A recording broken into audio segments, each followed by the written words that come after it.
La educación no cambia el mundo, cambia a las personas para que cambien el mundo. Anónimo.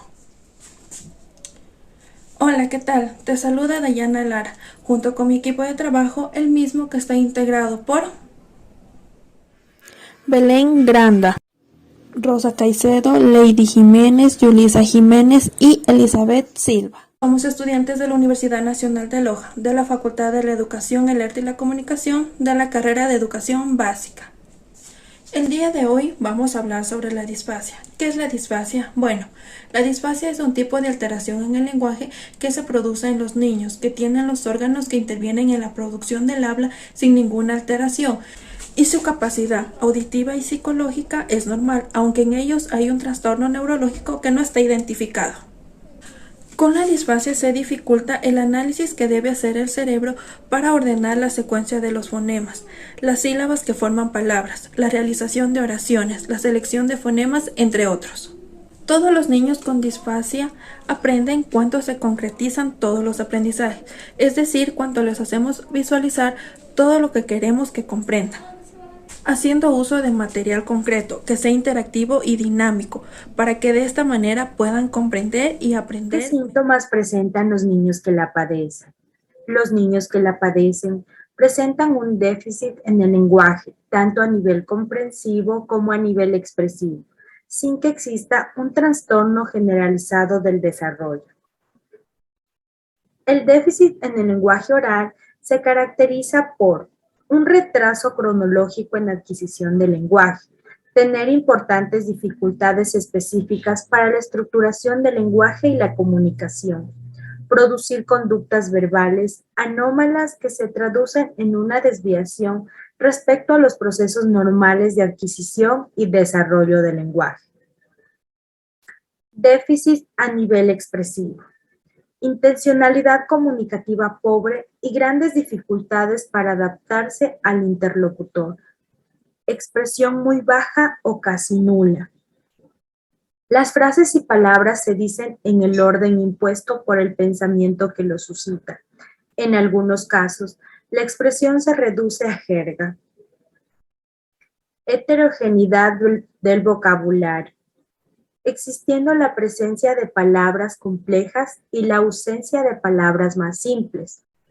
Agramatismo, dificultades variadas en la estructuración sintáctica, dificultad para manejar pronombres personales, más allá de los 4 años. Ausencia total de partículas de relación, preposiciones, conjunciones. Empleo persistente del verbo en forma atemporal, infinitivos y perifasis verbales. Déficit a nivel de comprensión. Grave alteración de la comprensión, pudiéndose observar conductas ecolaicas. Repite palabras sin saber lo que significan. Pueden llegar a la sordera verbal. Reacción positiva a gestos. Dificultad para repetir y recordar enunciados largos. Problemas de evocación. Dentro de ellas, expresiones interrumpidas con sustituciones de palabra y uso de muletillas.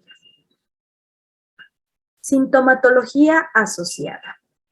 Los disfásicos suelen presentar dificultades en la estructuración espacial, trastornos en el ritmo y dificultades psicomotrices, repercutiendo estas dificultades en un retraso en los aprendizajes básicos, en su equilibrio afectivo-emocional y en el autoestima presentando la baja.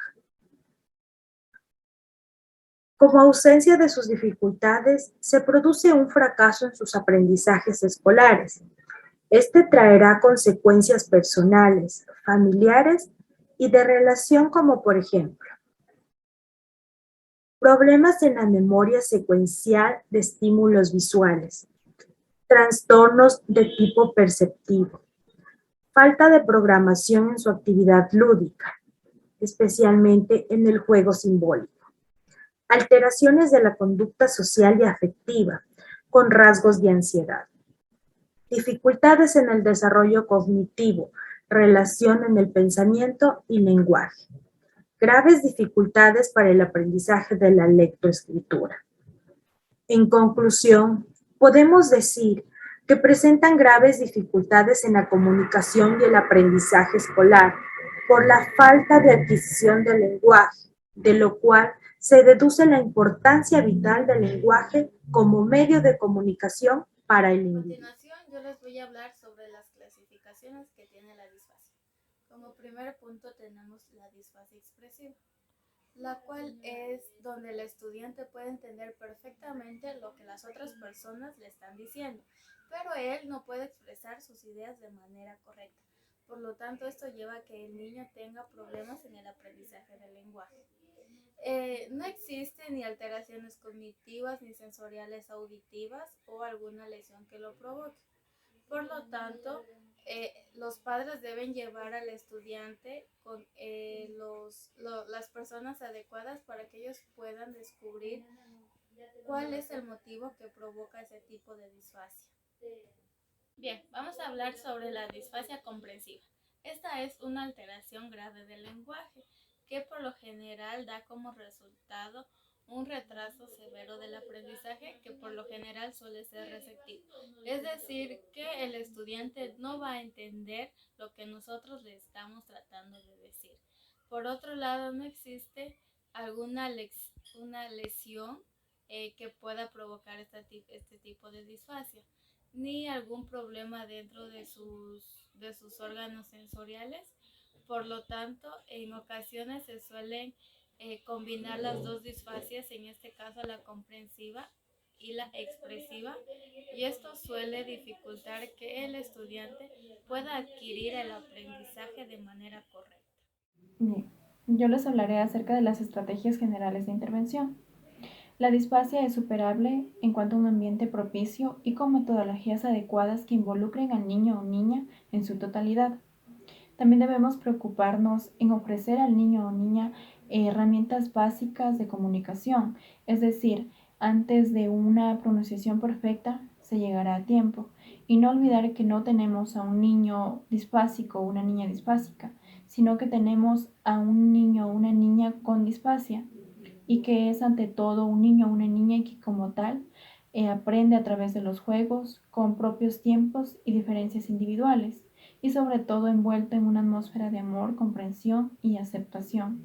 Nosotros como futuras profesionales de enseñanza, si nos encontramos ante un caso de este tipo, debemos tener bien claro esta última matriz, que tenemos ante nosotros a un niño o una niña con unas dificultades que no tienen el resto de sus compañeros y que nosotras debemos ayudarles a que estas dificultades vayan desapareciendo progresivamente, sin apartar al niño o niña del grupo. Para eso existen varias estrategias de intervención que se clasifican en estrategias indirectas y estrategias directas.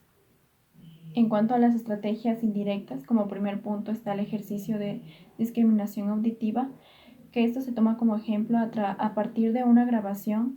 Se grabará diferentes sonidos cotidianos que el niño o niña se le resultará familiar, como por ejemplo el timbre, la sirena, el saxo, el sonido del teléfono, también cuando un cristal se rompe.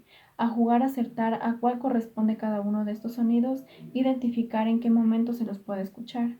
Como otro ejemplo también está el ejercicio auditivo con gestual, que esto se refiere a que mientras los niños o niñas andan en el salón de clase, escuchan sin rumbo fijo, escuchan a las palmas del maestro para dar premisas o ordenar a que los niños hagan un movimiento o gesto de acuerdo al sonido concreto que escuchan. Como otro ejemplo está el ejercicio bucofaciales, que se presenta como una gimnasia en la boca, dando indicaciones de movimientos o pautas como cerrar y abrir la boca, o soplar para inflar un globo, o dar movimiento a la lengua, distintas direcciones y posiciones como arriba, abajo. A continuación les voy a hablar acerca de algunas estrategias didácticas que podemos utilizar. Tenemos ejercicios para organizar la función sintáctica y el campo semántico a través de láminas e imágenes. Un ejemplo de esto sería que a partir de las ilustraciones o dibujos jugar a relacionar unos conceptos con otros que tengan relación. Es decir, que a partir de la ilustración de un árbol relacionarlo con un bosque. Asimismo, tenemos ejercicios facilitadores de la comunicación mediante dibujos y la utilización de gestos. Un ejemplo de esto sería que observando una lámina que contenga una imagen o un paisaje, pedir a los niños que cuenten una historia que tenga relación con lo que se observa dentro de la ilustración. Puede ser algo que ellos recuerden que les ha pasado en algún lugar. Asimismo, tenemos ejercicios para facilitar el aspecto expresivo del lenguaje oral. Un ejemplo de esto sería proponer a los niños contar un cuento oralmente y entre todos, aportar un poco de la historia cada uno. Deberá empezar el maestro y seguirán los alumnos de uno en uno, claro está, siguiendo un orden.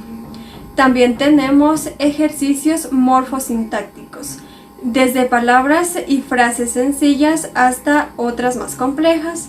Un ejemplo de esto sería presentar al niño en 2 palabras y pedir que forme una frase en la que aparezcan ambas. Progresivamente aumentar el número de palabras para que la frase adquiera poco a poco un cierto grado de complejidad.